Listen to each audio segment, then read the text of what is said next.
미국이 기준금리를 또 0.75%포인트 인상했습니다. 이례적으로 3번 연속 자이언트 스텝을 밟으면서 미국 금리는 2008년 1월 이후 14년 만에 가장 높은 수준이 됐습니다. 한미 기준금리도 한 달 만에 다시 역전이 됐는데요. 원달러 환율이 치솟고 있는 상황에서 우리 경제에 미칠 파장이 만만치 않을 것 같습니다. 정철진 경제평론가와 자세하게 알아보겠습니다. 평론가님 안녕하세요. 네, 안녕하십니까. 네, 예상대로 0.75% 금리 인사 자이언트 스텝으로 결정이 났어요. 네. 지난주에 이제 정 평론가님께서 울트라 스텝 이야기도 하셨는데 그래도 울트라까지는 안 갔네요. 그렇습니다. 바로 지난주 화요일이었었죠. 미국의 8월 소비자 물가 상승률이 예상보다 높았습니다. 그러니까 물가가 안 잡힌다는 것을 확인을 하면서 이제 당시에 주가는 급락을 했었고 그때 시장에서 나온 의견이 이래서는 안 된다. 한 번에 1%포인트를 올려야 되는 것 아니냐 이런 주장도 나왔었습니다만 그래도 일단 연준은 1%포인트가 아닌 0.75%포인트 자이언트 스텝을 밟았습니다. 그런데 이것도 상당한 것이요. 미국 연준 역사상 3번 연속 0.75%포인트 금리 인상을 한 적은 처음입니다. 이렇게 돼서 미국의 기준금리는 3에서 3.25, 상단선이 3.25%로 올라갔고요. 예. 특히 조금 이따 또 설명을 하겠지만은 이게 끝이 아니다. 연말까지, 내년까지도 금리 인상 랠리는 계속된다라는 것을 이제 전망치로 내놓으면서 네. 주가는 다시 급락을 했고요. 달러는 뭐 요즘 킹달러라고 하죠. 네. 다시 초강세로 돌변했습니다.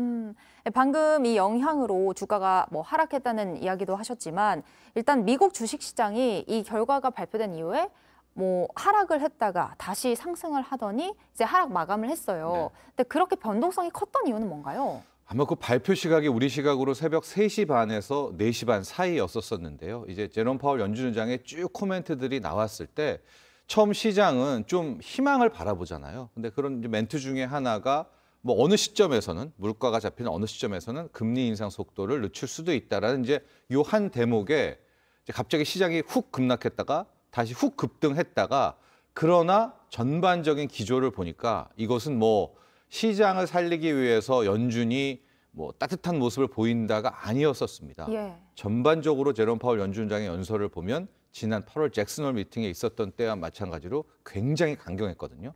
즉 현재 미국의 물가 타겟팅은 2%입니다. 네. 8%대를 2%까지 낮추겠다는 거죠. 그때까지는 금리 인상을 계속 밀어붙이겠다는 것을 다시 한번 명확히 하면서 시장도 이제 더 이상 연준에 기댈 수는 없겠구나라는 예. 실망감이 터졌고 그때부터 매물들이 급락한 거죠. 급락을 하게 됐고 달러 인덱스는 110일까지 치솟는 네. 아주 초강세로 마감을 했습니다. 그렇군요.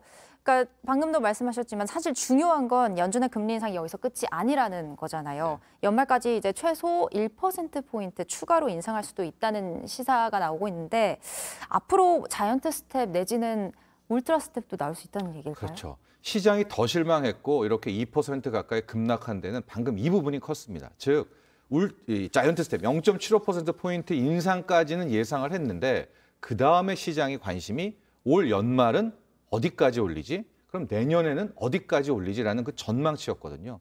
그것들을 미국 연준은 이제 연준 인사들이 점을 찍어서 점도표라고 하죠. 네. 시장에 알려주는데 일단 올 연말의 점도표는 거의 4.25에서 4.4까지가 찍혀져 있었고요. 네. 내년은 더 높습니다. 4.5, 4.6 이 정도가 찍혀 있기 때문에 결과적으로 앞으로 이 기준금리 인상의 랠리는 기본으로 4.25, 많으면 4.5, 그 이상까지 4.75까지도 올릴 수 있다라는 이제 그 정도로 감안할 수 있으면 지금 올렸는데 3.25잖아요. 네. 앞으로 갈 길이 안 올려도 1%포인트, 더 올리게 되면은 1.5, 1.75%포인트를 더 올려야 되니까 앞으로의 금리 인상 랠리는 자이언트 스텝도 혹여나 더 남아있다. 이런 것이 더 시장을 압박했습니다. 네, 그렇군요.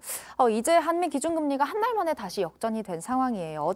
이렇게 금리가 역전이 되면 이제는 어떤 일이 벌어질까요? 이번엔 너무 크죠. 그동안은 이제 한미 기준금리 역전이 됐다 하더라도 그 폭이 그렇게 크지 않았는데 이제 오늘로써 우리는 2.5, 미국은 3.25, 0.75가 벌어졌고요. 앞서 점도표를 얘기했지만 지금 연말까지는 계속해서 강력하게 올릴 것 아니겠습니까? 예. 그럼 자칫 1%포인트가 벌어질 수가 있습니다. 지금까지는 다행히도 주식시장에서 큰 외국인 자금들의 이탈은 보이지 않았지만 채권 시장에서는 이탈이 나오고 있거든요. 네. 그럼 주식까지도 외국인 자금 이탈을 한다.